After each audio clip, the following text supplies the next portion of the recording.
come up to hands and knees for tabletop. This could be a nice opportunity to use your blanket or quilt or towel for a little bit of knee cushion. We'll set up for cat-cow pose. If your wrists are not quite ready for this level of extension, again, I invite you to bring your blocks along for a little extra support and to reduce the angle of your wrist as we start to move the spine a little bit. For cat-cow. So whether on blocks or handprints are on the mat, you can scrub your handprints towards your knees. Notice the connection there, the activation of your muscles. See if you can find neutral with your spine, something resembling flat. So you might have to take a little tilt out of your pelvis or add a bit, either way. From here, with a breath in, let your belly fill up, becoming heavy towards the floor. You can tip your front hip points towards your lap, creating an arch in your lumbar. Really press into your handprints now. Imagine scrubbing them towards your knees, even though they won't move. Imagine dragging your rib cage forward between your elbows. Can you press into your hands more, making space between your shoulder blades? And look maybe at the floor just in front of your mat. This is cow pose, a very expressed cow pose. Exaggerated cow pose is maybe what I'm trying to say. Exaggerated cow pose expression. All right, from here, we'll originate at the hips again, rocking the tail under, rounding through the low back, pressing the mat away like a scared Halloween cat and tucking the chin. Find your flow, inhaling to articulate the pelvis, rolling forward through the spine. Squeezing shoulder blades together, find cow pose. Exhale, tuck the tail, round the spine. Press the floor away with both hands and round as you tuck your chin. Inhale, cow pose. Exhale, cat pose.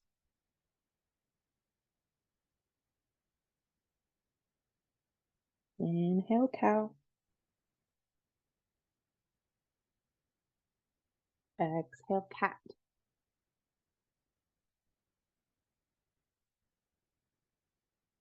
Nice work.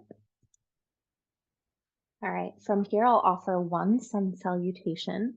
So if that's your thing, come along, we'll build a little bit of warmth.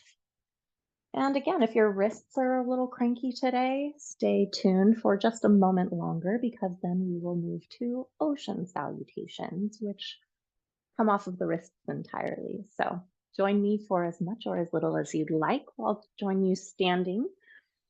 We'll move to our feet, taking a fold, allowing us to move anything out of the way from the mat. And I like to take my socks off before I really increase my movement and get warm. So you do you. Maybe rocking forward and backward on your footprints, pressing into both feet, hinging at the hips, nod the head yes. Shake the head no.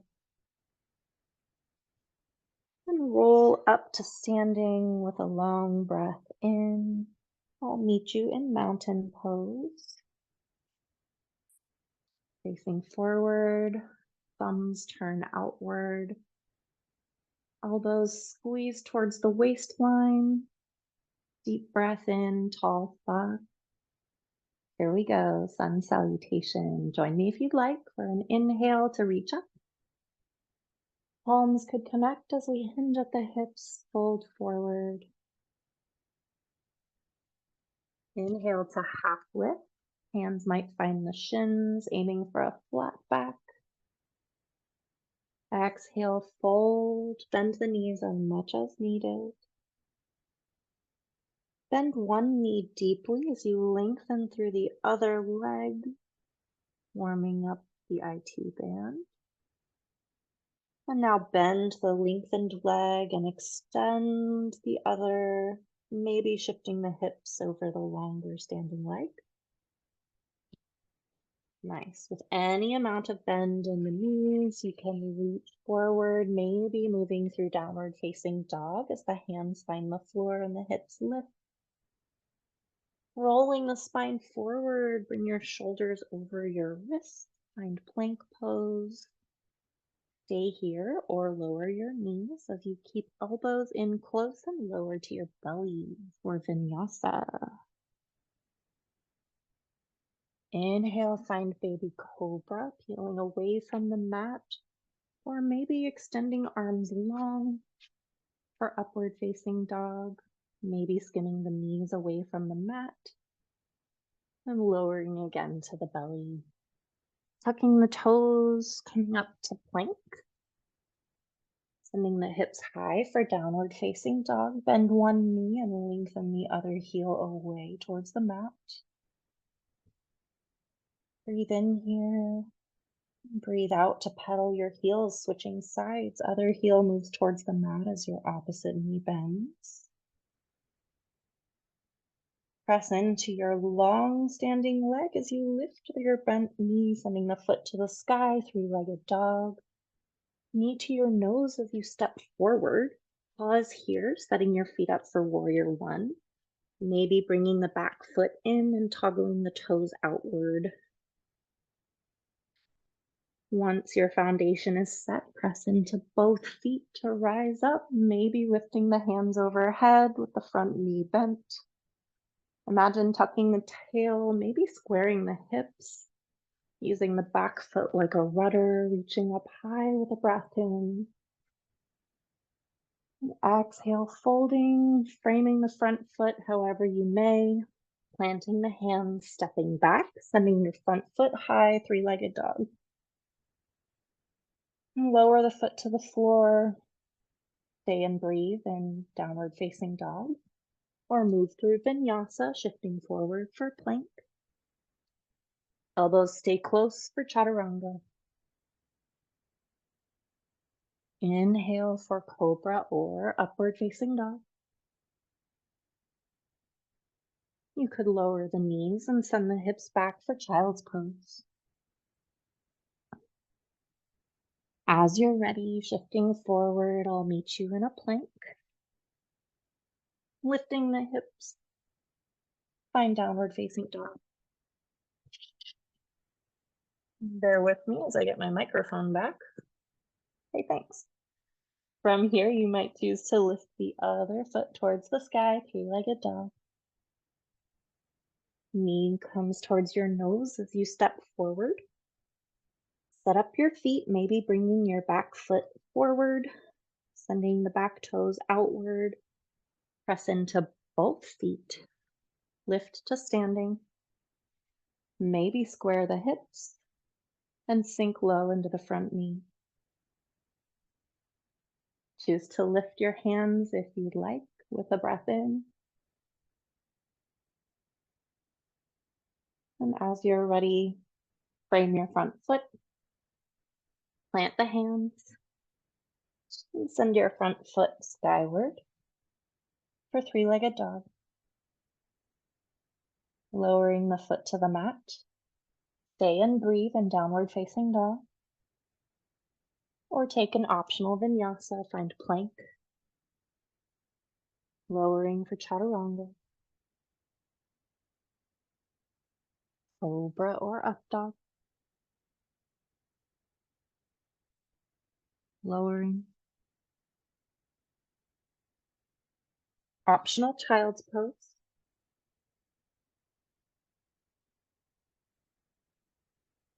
Breathe here. As you're ready, tuck your toes. Lift your hips. Find downward facing dog. And walk your hands to meet your feet for a fold. You could pause and bounce, letting the spine decompress in your forward fold, letting your belly be resting on your lap.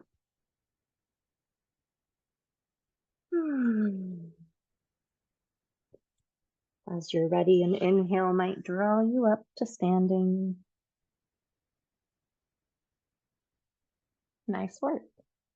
So there's our sun salutation. Feel free to repeat as needed, or walk with me to the front of your mat if you'd like to explore ocean salutations or sea salutations. They're going to be similar but different. So come along if you'd like.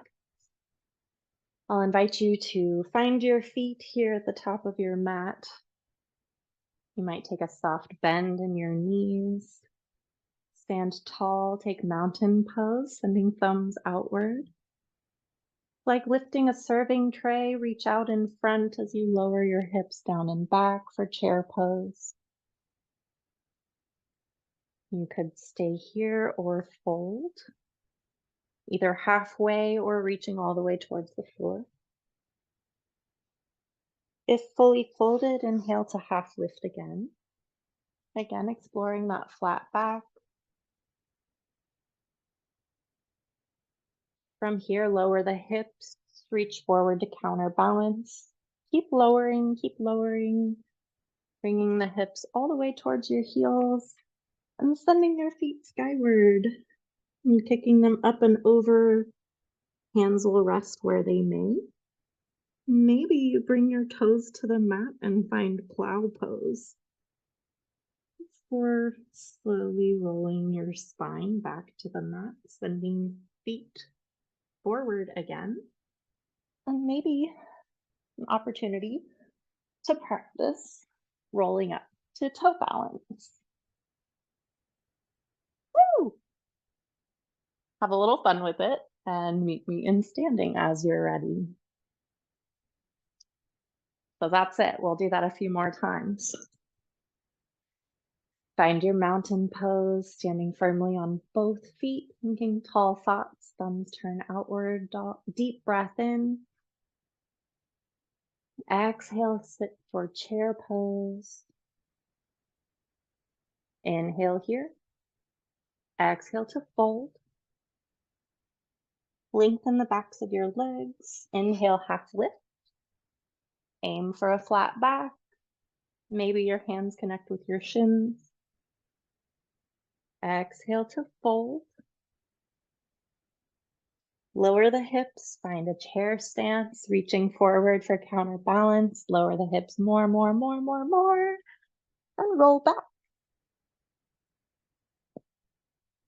Maybe your toes tap the ground overhead and you prepare to roll back up. Woo, maybe you get up to standing. So find your rhythm. I like to imagine I'm caught in a wash cycle of a wave when I do this. So maybe you can think about that as you have a little more fun with this too. So inhale, reach up. Palms could connect as you lower to sit, find chair pose.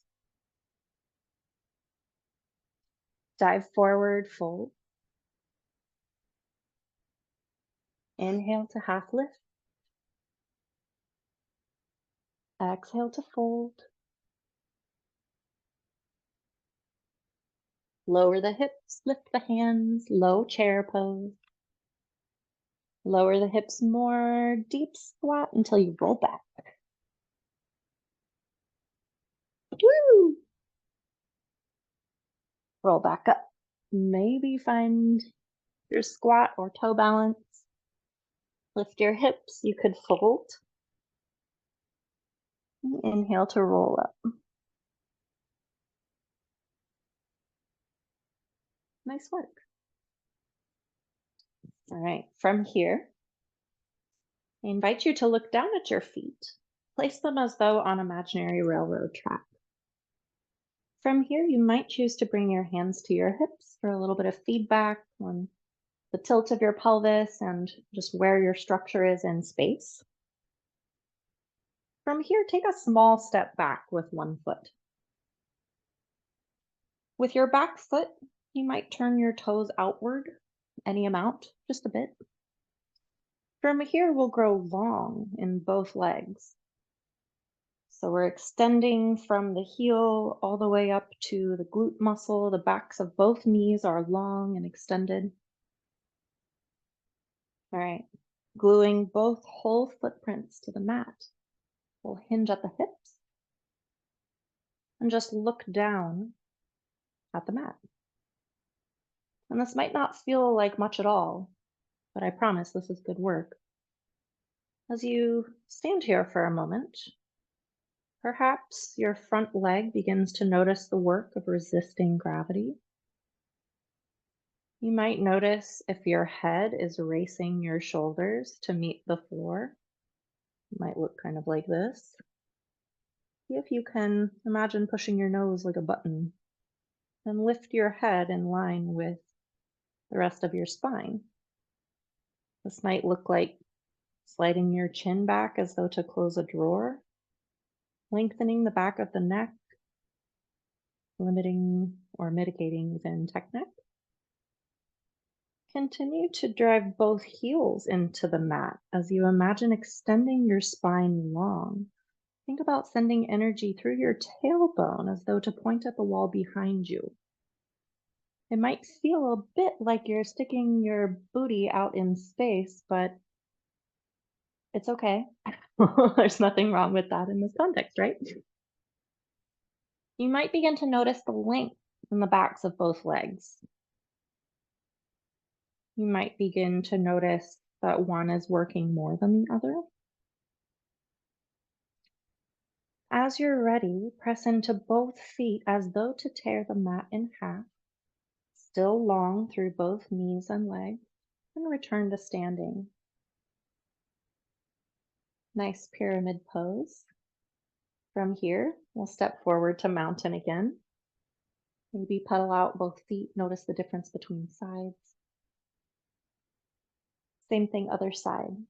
We'll step back, small step, and bring the heel down a little more towards center so the toes go outward a bit.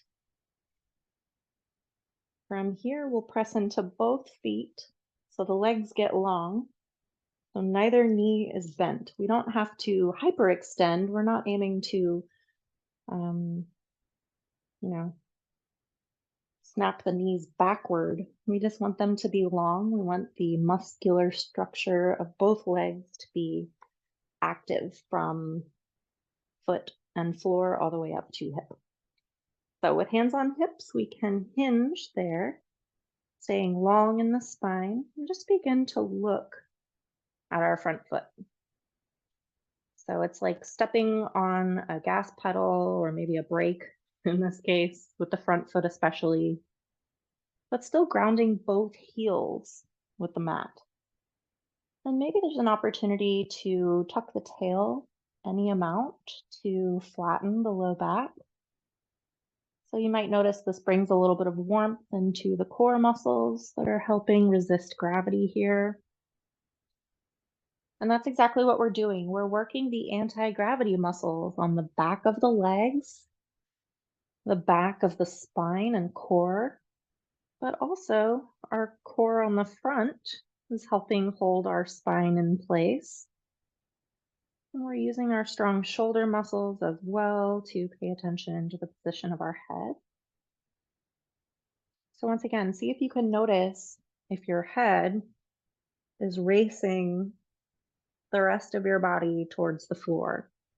And if you can just bring your face up in line with your shoulders, maybe tuck your chin a tad and let the back of your neck be long. Continue breathing, just noticing the length on the backs of both legs, noticing the effort of standing on both feet. And as you're ready, begin to unhinge. Press into both feet like you're going to tear that mat in half until you return to standing. You could shift from one foot to the other. Just notice how that feels.